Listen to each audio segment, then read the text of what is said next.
Hi guys everyone, welcome back to my YouTube channel.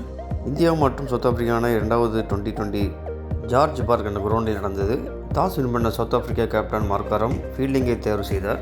இந்திய opener களமிறங்கிய சாம்சன் மற்றும் Abhishek Sharma back to back century அடித்த சாம்சன் இந்த முறை ஜான்சன் பந்தில் பவுல்டாகி டக் அவுட் முறையில் வெளியேறினார். அபிஷேக் சர்மா 5 பந்தில் 4 ரன். அவரும் விக்கெட்டை பறிகொடுக்க இந்தியா கேப்டனான சூரியகுமார் யாதவ் 4 ரன்னை நடைகட்ட இந்தியா 15 ரன்னுக்கு 3 விக்கெட்டில் இழப்பு. இந்தியா தொடக்கமே சரிவை சந்தித்தது.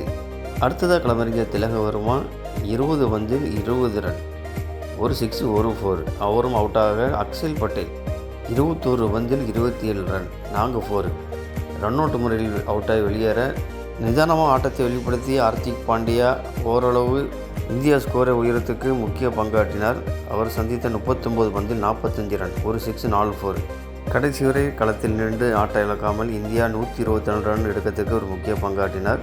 இறுதியாக இந்தியா 20 ஓவருக்கு 6 விக்கெட் இழப்புக்கு 124 ரன் எடுத்து ஒரு லோ ஸ்கோரு சவுத் ஆஃப்ரிக்காவுக்கு டார்கெட்டை நிர்ணயம் செஞ்சது இந்தியா. எளிய இலக்குடன் களம் இறங்கிய சவுத் ஆஃப்ரிக்கா ரிங்கல்டன் மற்றும் Hendricks.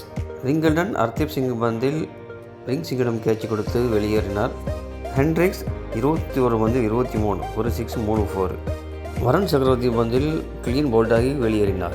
South African captain Markram அதுபுறம் வருண் சக்கரவர்த்தி பந்திலேயே பவுல்டாகி வெளியேற சவுத் ஆஃப்ரிக்காவுக்கு ஒரு பரபரப்பான சூழ்நிலையை தான் ஏற்பட்டுச்சு. ஏன்னா வருண் சக்கரவர்த்தியின் பவுலிங் அந்தளவு அட்டகாசமான ஒரு பவுலிங், ஒரு மேஜிக் பவுலர் தான் சொல்லணுங்க. அந்தளவுக்கு ஒரு முக்கியமான விக்கெட்டை தான் எடுத்தார். கெல்சன் 3 ரன்னிலும் டேவிட் மில்லர் சந்தித்த முதல் பந்திலே வருண் சக்கரவர்த்தி பந்திலே பவுல்டாகி வெளியேறினார். மேட்ச் ஒரு குருசியிலாக தாங்க போச்சுங்க. 2 ஓவர்லேயே மேட்ச் இந்தியா கைக்கு வந்தது. இந்தியா வின் ஆகக்கூடிய ஒரு கட்டத்தில் இருந்தது தான்.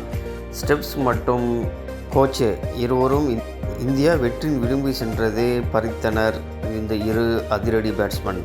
ஸ்டெப்ஸ் 41 பந்தில் 47, 7 4. கடைசியாக அடித்த பவுலர் கோச்சே 9 பந்தில் 19 ரன், ஒரு 6 2 4. இறுதியாக சவுத் ஆஃப்ரிக்கா 19 ஓவரில் 122 ரன்கள் அடித்து 3 விக்கெட் வித்தியாசத்தில் மற்றும் 6 பந்தில் மீதம் இருக்கையில் சவுத் ஆஃப்ரிக்கா வெற்றி பெற்றது. நாங்கள் போட்டியில் கொண்ட 20-1 என்ற சமநிலையில் உள்ளது. 3வது 2020 போட்டி செஞ்சுரியில் வருகின்ற புதன்கிழமை 13ஆம் தேதி நடைபெறுகிறது. தேங்க்ஸ் ஃபார் வாட்சிங்.